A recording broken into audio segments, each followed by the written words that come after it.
Okay, everyone, so I'm continuing on with the video. So I was just basically elaborating on Matthew chapter 7, verse 13 through 14 of the NIV about talking about going through the narrow gate versus the wide gate, which leads to the wide gate, it leads to destruction, and the narrow gate leads to life. So make sure you choose wisely.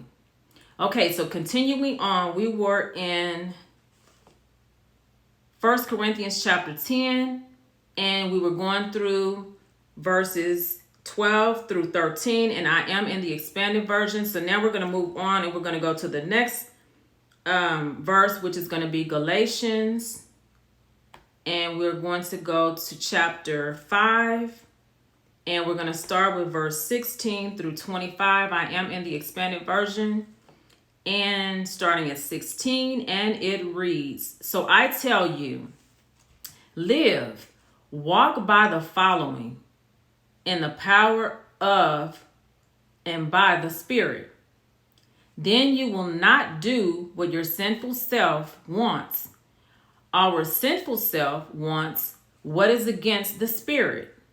That's the temptation. So the Spirit may want you to do one thing, and your flesh, your sinful self, wants to do another.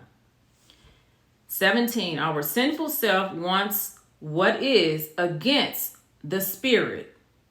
So that flesh can be something else. But the Spirit wants what is against our sinful flesh. So that flesh and the Spirit fights against each other. The two are against each other. Glory be to God. So you cannot do just what you please. Verse 18. But if the Spirit is leading you, you are not under the law. You have to be led by the Spirit.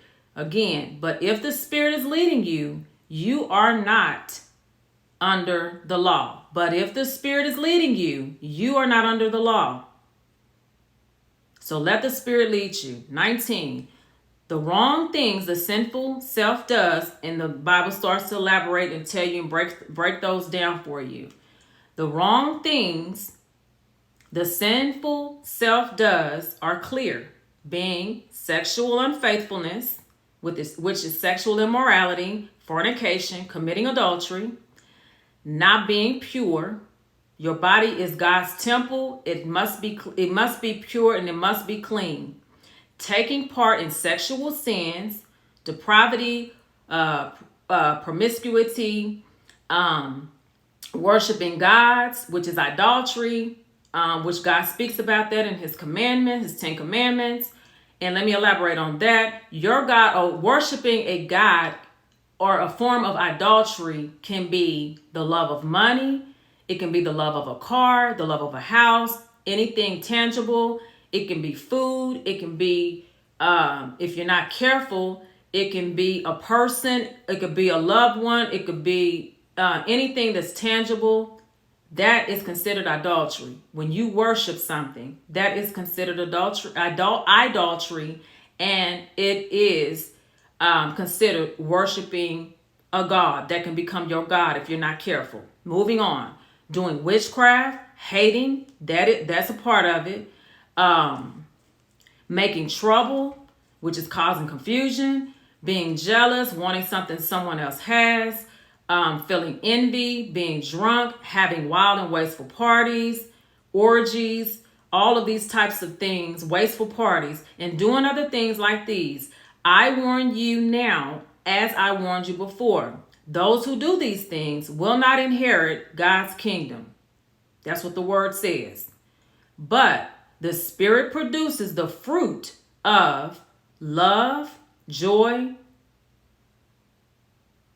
peace, patience, kindness, goodness, faithfulness, gentleness, self-control.